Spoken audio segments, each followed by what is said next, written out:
Hey guys, this is YouTube. This is King Gio.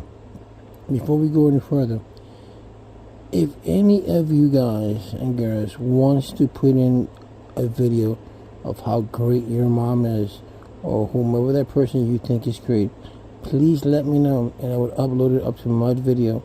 If you want to do an interview with me, and you don't want to, you don't want to put your name on it, and we can blot out your name. We can do it anonymously. Put your story out there.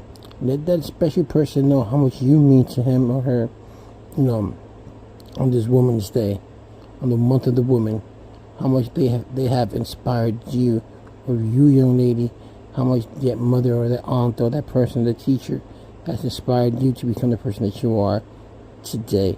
And for those who, like us, didn't have that great of a childhood, also put it up so others can learn and don't feel alone in this world. So if you want to, just let me know on the link below, or just write down a comment, and I'll get back to you. You can leave me your email address, and I'll get back to you as soon as possible. Thank you, and enjoy the show.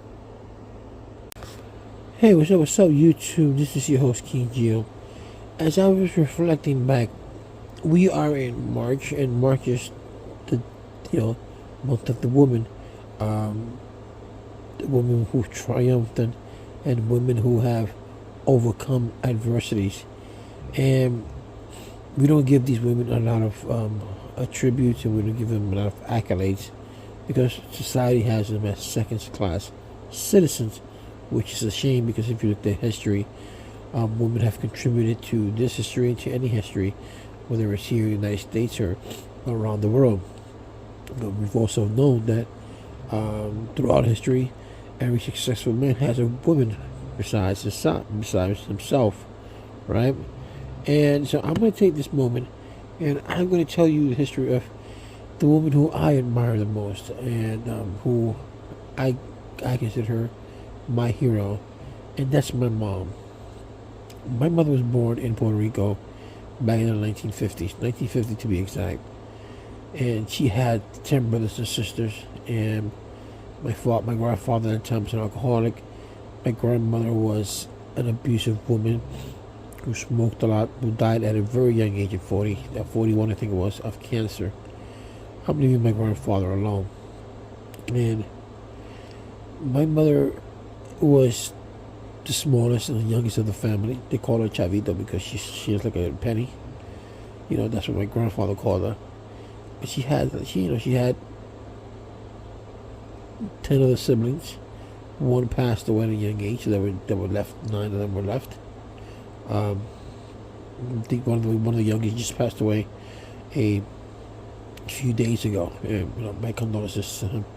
And then my mother grew up, and my mother used to be abused by my grandmother. Because my grandmother, like I said, was an alcoholic, and so was my grandfather. My grandfather never hit my mom or none of his kids, but my grandmother was, from what I understand, was a very abusive woman. She was very, very mean, and when she said something, she meant it. I've never had a chance to meet her. She passed away 2 years before I was born. But then things progressed. My mother got older, and my mother got married, and she didn't get married like in marriage. She met my biological father. They had my first sister in Puerto Rico, and then they moved to New York, in the Bronx, and then that's where they had me and my youngest brother. My youngest brother Raymond, as you guys well know, passed away a year and a half ago of a drug overdose in Puerto Rico. So my mother moved to New York, and things were not very easy for my mom. My father was a very, very abusive man. My father abused my mom. My father beat my mom. There were times that we would go hungry because my father didn't bring food for the house. Now, mind you, my father was an alcoholic. He always worked, but he was very abusive, both physically and verbally. And my mother's a fragile woman. My mother's 5 feet tall, and my dad is 6 feet tall. So my mother was unable to maneuver. She didn't have any brothers here in the States. She only had one brother, uncle, and he was always in his own little world. Also a drunk, so he wasn't gonna be able to do anything. Um, so he always beat my mom. You know, I remember one time when he took our dog, took it to the roof, and beat the dog silly that the dog was blind. Um, I remember my father biting my fingernails off my fingers. There were a lot of things that my dad did that I don't remember because my brain doesn't allow me to. I've had people of my family from my father's side apologize to me, people that I've never met apologize to me and say, hey, gee, I'm sorry for your father. Like, I'm sorry for what? I'm sorry for what he did.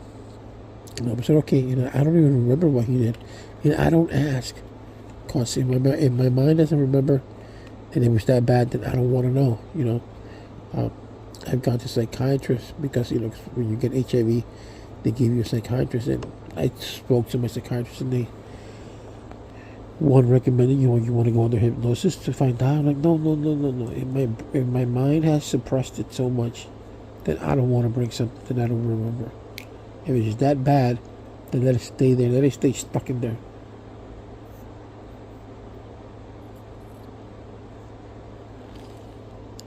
And the abuse with my dad went on for years for my mom. Until one day, my mother decided to leave.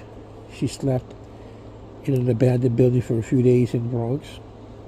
Until one of her cousins, who owned buildings, took her in and gave her a basement apartment. And we stood there. That was in Sheridan Avenue in the Bronx. And she was there. That's when she moved. That's when she met my stepfather, which God bless. And she married my stepfather. And things were good because my mother and my stepfather have been married now for 42 years. My father's never yelled at my mom. My father's never hit my mom. They had their arguments, of course, but nothing has ever gotten physical. Or nothing has gotten to the point where they disrespect one another. My father took in my mom when she had 3 kids of her own, and he had 2. But her twos, they were basically all grown, and they basically being raised. They weren't raised with us. Maybe my youngest brother Jose, may he rest in peace. He was somewhat with us until he passed away. Yeah, my brother passed away of HIV back in 2000. No, 1994. I'm sorry, 1994. And he was with us. And then my oldest stepsister, got married young. So we had a pretty big family. And my mother was always enduring. My mother came to this country, did not know any English. To this day, doesn't know any English. She lives in Puerto Rico right now. Doesn't know any English. And she tried to persevere. She had us in school. She lived in the South Bronx, and at that time, you had a lot of Spanish-speaking people in the Bronx. But my mother wasn't the type of person who would go outside. She would only go outside to the clinics. She would go to visit her sisters, spend some time. She would go out in the parks when we went to Orchard Beach or Seven Lakes. But she never was the type of person who would go outside. Never worked while she was in New York until the late 80s when she decided, you know what, I'm still in my 30s and I'm going to do something about it. And she went and enrolled at Hostos Community College. And mind you, we, as poor as we were, my mother, we attained everything that we wanted as far as material things wise. My mother used to get her little welfare check, whatever. She used to buy shoes, and I was always, my mom, I don't want the best expensive shoes. I used to have the cheapest shoes because I know how it is. My mom doesn't have any money. So I bought the cheapest shoes, which were that time were Brooks. Those were famously done by Dominic Wilkins. He used to play for the Atlantic Hawks. I used to wear Lee pants. I wore the cheapest of cheap because I didn't want my mom to go out there and spend whatever money that she got on clothes. Well, clothes is just something for me to wear. It's not something that I want to wear to impress people. I used to go to the movie theaters in the South Bronx in the Dover Theater. The whole thing was $5. Popcorn was $2.50, and the entrance was $2.50. Sometimes they even lowered it down to $1.50.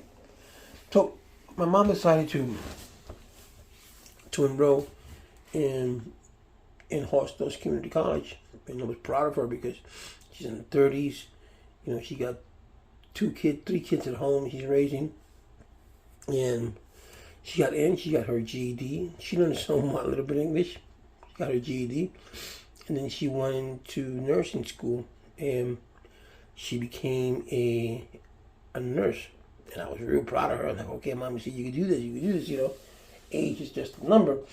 She let every abuse that she had with my father go behind, and she didn't let none of that stand in her way. And when my stepfather's family member died, his father died, he left some land to his kids. So my mother did was, whenever she got paid, or when my dad got paid, my mother took some money, and whatever my mother had money, he would take that money, send it over to Puerto Rico, and have a house built. And it took us some time for the house to be built, but at the end of the day, in 1988, the house was finally built. And that's when my mother decided that she was going to leave New York and head back home to Puerto Rico. And she said if I wanted to come, and I was like, no, I don't want to go because I'm acclimated to New York. I'm from New York. I was born here. And the first time I was in New York going to school, I didn't have a very good experience. I was teased on. I was being called names, which I didn't like. They didn't curse me out or anything like that, but it was just names that made me feel uncomfortable. I was never bullied or anything like that, but I was bullied here in New York, but I was never bullied in Puerto Rico. And I felt uncomfortable, and I just didn't want to go through all that again. And I told my mom, no, I want to stay. And I did. I did stay in New York. I stayed with my sister. And my mom went to Puerto Rico. And in Puerto Rico, she got another job as a nurse, and she was with her nurse for quite, I think it was 15 years, And I looked at my mom and I admire her. My mom used to drink out of alcohol, and she quit doing that. She's still somewhat serious with her emphysema. But I can't blame her. I was mad at her at the beginning when I was there a few weeks ago, last month. I saw her smoking a cigarette, knowing that she has emphysema, knowing that she has COPD. She just recently lost her son, so I can understand her pain. But I told her, you shouldn't let your pain get to you. Smoking a cigarette, you got COPD. You wanna have your lungs collapse, as you're smoking, and then you're gasping for air and die. It's not the way to go. You got other kids. You have 3 more kids. You got three grandkids that you haven't seen before, that you haven't met. Got to give those kids a chance to meet you. Yes, our brother passed away, but you'll one day see him again. And but she's stuck on. She doesn't understand that, and she's stuck in that. That's my brother was his world, and for me, at least for me, it makes me feel bad because here I am wanting to spend some time with my mom. I bought a house, and I have my wife here. We have a family here, and I want her to spend some time. And she's like, oh, but the plane, and I'm afraid of the plane. But you're afraid of a plane, but you're not afraid of choking on a cigarette. And that could be that last cigarette that cigarette that you puff could be your last time. And you die there. That doesn't scare you that you could choke yourself to death while you can get on a plane.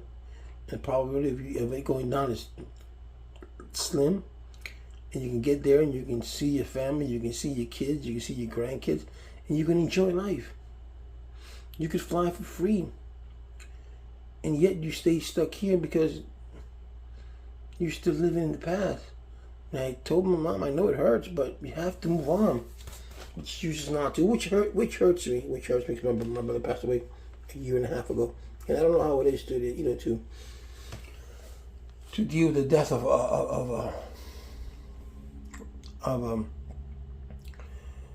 a son or a daughter. But I look at death differently than my mom does. I know that if that was to happen to me and my daughter passes away, yes, I will weep, yes, I would cry, but I will continue on living because I know that my God, the God that I love, the God that I worship, that I believe that I will see my daughter again. And I must continue. And I know that my daughter wouldn't want me to stay behind crying all the time. I mean, mourning is going to happen, but she wouldn't want me to mourn 24 hours a day and not continue on with my life. Remember, we are on borrowed times. We are borrowers from God, and that's the way she's got to look at it. We had a great time with my brother. You enjoyed my brother. Now it's time to enjoy your other kids. It's time to enjoy your grandkids. It's time to enjoy the world. You're 71 years old. You're 72. Go out there and enjoy it. But she doesn't see it that way. But I can't blame it, to each his own. But I consider my mom my hero because of those things. I consider my wife my hero. My wife is, I'll tell you, my wife is 4 feet tall. Yes, 4 feet tall. She is handicapped. She's in a wheelchair, and she doesn't have any kneecaps, so she can't walk right. She can't bend her knees, so it's kind of hard. She was born with what you call congenital hip dysplasia, and she's always in a wheelchair. And I feel proud of her because when I met her, she was able to walk somewhat. Like I said, she's not able to move her knees. She was able to walk maybe 10, 20 feet, sit down. But she walked. We walked the Yunque together. Not the whole entire Yunque. We walked a little bit of the Bronx, of the zoo in Puerto Rico, but it was a zoo back then. But she was in a wheelchair. And then all of a sudden, she became wheelchair bound. So everything that she does is in a wheelchair. And I feel proud of her because she's come a long way from the day that I met her 12 years ago to a woman who did little of nothing to doing a lot. Now she takes care of her house. Now she drives, something that she never, ever, ever thought that she would do. She started doing her own mugs, her tumblers, and, her keychains. She's starting to do all the things on her own, which I'm very, very proud of. And I tell her, know your worth. Just because you're in a wheelchair doesn't mean you can't do other things. She has a great sense of humor. She's a beautiful mom, and she has treated me like a king from day one. She's treated my daughter as a queen from day one. So I'm lucky, I'm lucky that I have two women that I can admire and say, you know what, they're going for what they're pursuing what they believe in. My wife is a little bit tricky. She's a bit shy. I want her to take the shyness away from her. Because, she has this business where she does these cups, she does tumblers, she does everything, hats, everything. But she's shy going on YouTube and promoting it.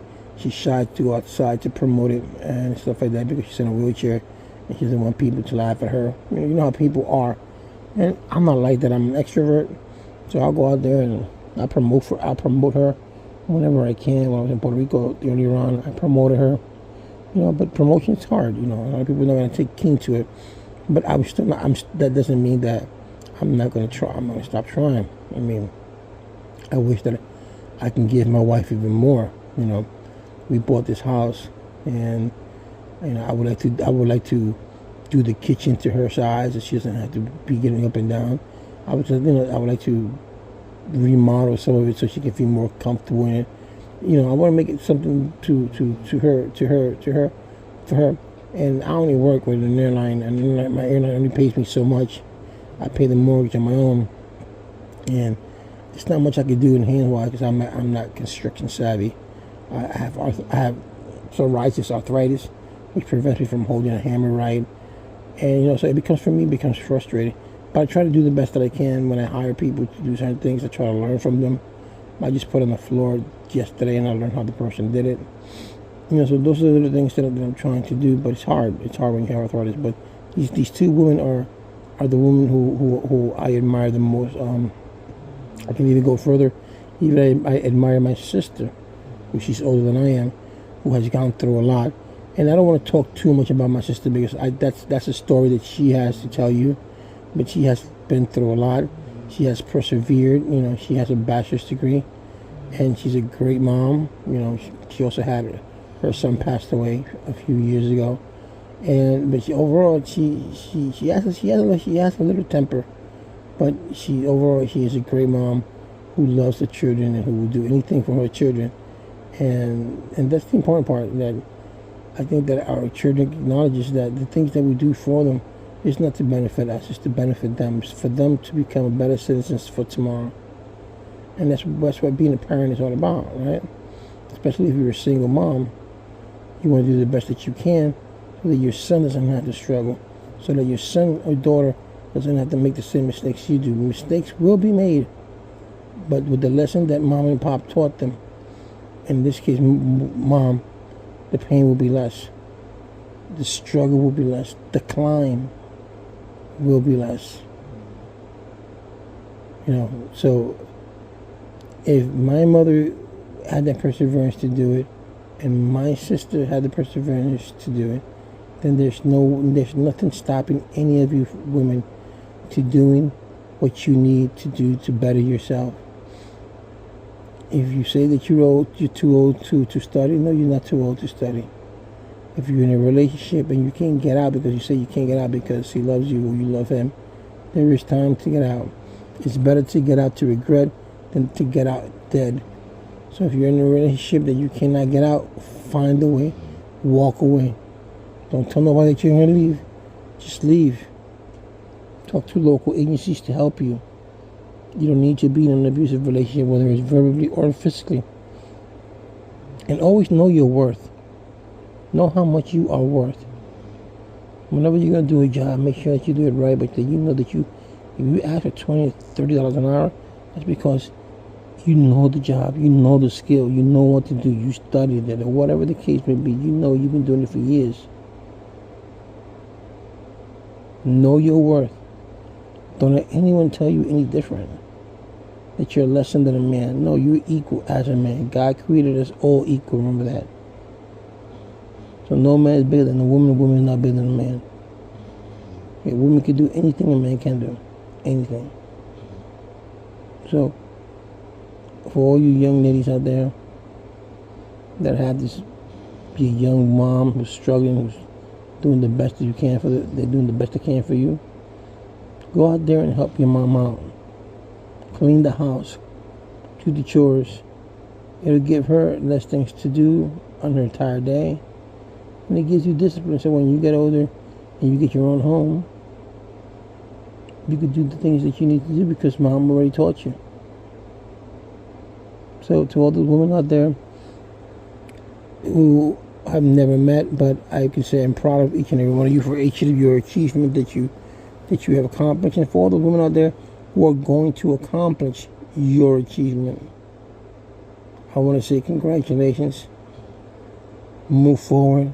Don't stay stuck. Don't stay stuck where you don't want to be, where you're not wanted. And feel proud, even if it's the smallest thing that you do in your house, or your job, or your life. Even if it's the smallest thing that you do, feel proud of yourself.